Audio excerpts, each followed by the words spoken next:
Hi everyone, it's Candace. I have an adorable card for you today, and it's interactive too. You see this little fairy that's sending sparkly wishes? Well, she moves a little bit up and down and back and forth. Jennifer McGuire showed us how to do this a while ago, so I thought I would give this a try, and I'll show you how I did it. What I have here is a stencil. It's called a spiral stencil by Hero Arts. It's 6 by 6 inches.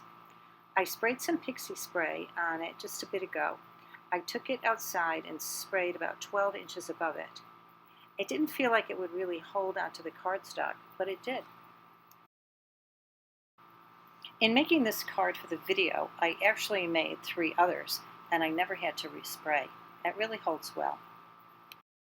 I'm making an A2 card, so the panel that I'm using is 4 by 5¼ inches. The first color I'm using is Salty Ocean. I'm using makeup brushes, and I'm getting a softer look than when I use blending sponges. My set came with 10 brushes in varying sizes. While this small one did a good job, a larger one would have been faster. I had seen many card makers using this type of makeup brush. I was curious about them but didn't want to spend $50 for them. I found these at Amazon for about $13, and I'm pleased with their quality and performance.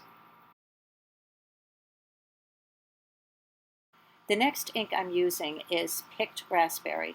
You can see that I have a larger brush and the ink is going on faster. The last ink I'm using is Squeezed Lemonade.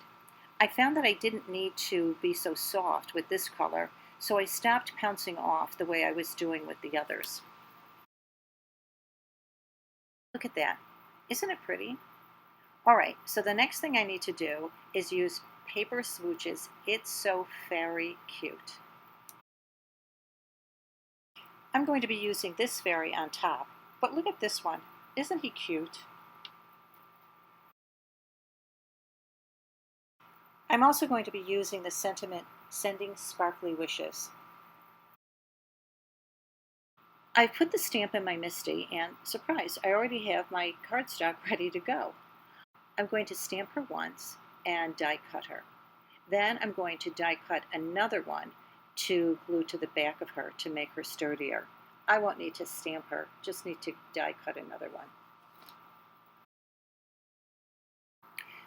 I'm using Gina K's Black Amalgam ink. It can be used with Copic markers as well as watercolors, so it's a good ink to add to your supplies. I've stamped her a few times to make her outline clear.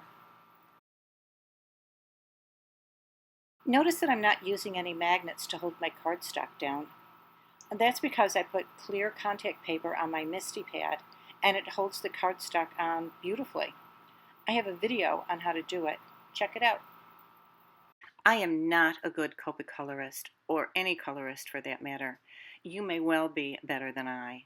So I will tell you what Copic colors I used, but you might want to choose your own.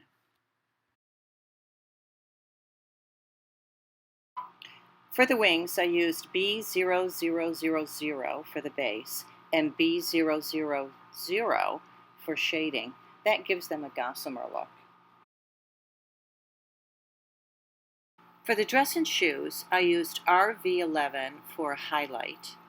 RV14 was the main color, and RV43 was used for shading. I returned to RV11 to blend all the colors together. E21, E34, and E11 were used for the skin tones. I added a little RV11 for some blush on the cheeks. My family comes from Sicily, and my skin coloring is olive or brown. You may have lighter or darker skin tones, so you may want to color your fairy's skin similar to your own or to the skin color of the card recipient. I used E21 as a highlight color for the hair. Then I used E34 and E17. Maybe your fairy's hair will be red or blonde or even purple. Lastly, I'm using Wink of Stella Gold to color in her crown and her wand. I'm gluing another base to the fairy to give her some structure. Now onto the process of making my fairy move. I cut another fairy blank to stand in for my already colored one. In case I make an error, I won't damage my finished fairy. I want her to move back and forth a little as well as up and down. I'm taking 2 circle dies from my infinity circles. I'm using the second and third smallest ones. After I place the dies where I want the circles cut out under the fairy, I tape them just as Jennifer McGuire did, so I can remove the fairy. Now I can put the dies back into their position and cut them out.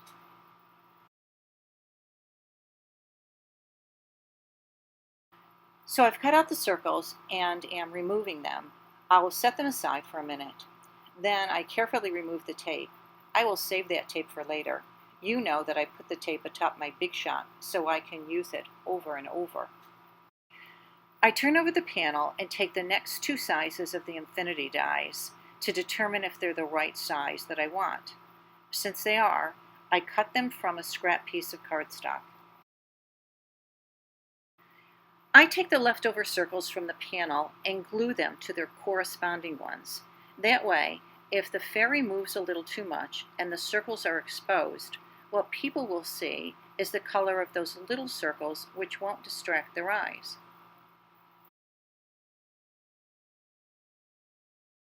So now I find the middle of each circle and place a mark on it. I put the circles under each hole and place a foam dot at the center of each one. Then I remove the covers of the foam dots and set our pretty little fairy atop them. And there she is. She's moving all around, forwards and backwards. Now I'm going to put an embossed greeting on this. I'm taking my embossing powder bag to get rid of any oils from my fingers that may be on the cardstock. I'm embossing Sending Sparkly Wishes. I'm using Wow embossing powder. It's opaque, bright white, superfine. The superfine powders are wonderful, especially for embossing words. I warmed up my heat gun for 30 seconds and it quickly embossed the words. I have some Simply Sentiment dies from Avery Elle. There are a variety of rectangle sizes in the set, which allows you to choose which one is best for the length of your sentiment.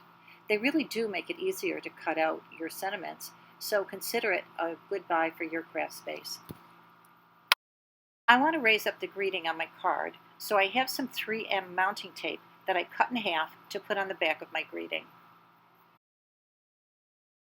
Since it says Sending Sparkly Wishes, I want to have sparkling things below her. I have some Martha Stewart tiny stars in blue, pink, and yellow.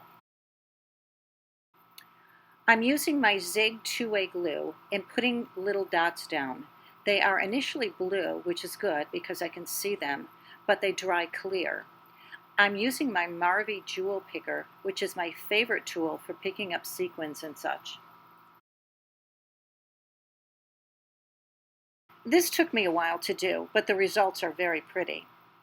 Rather than put on every star, you can opt to emboss the tiny stars stamp that comes with the stamp set. I did that with one of my cards, and the results are really nice. I finished gluing on the stars, and I'm moving to the inside. I have a stamp set by Heffy Doodle called Interactively Yours that I use when I make interactive cards. There are a number of sayings in it, such as move me, spin me, shake me, press me, as well as several arrows. I'm using move me. On the envelope, I will stamp I'm an interactive card.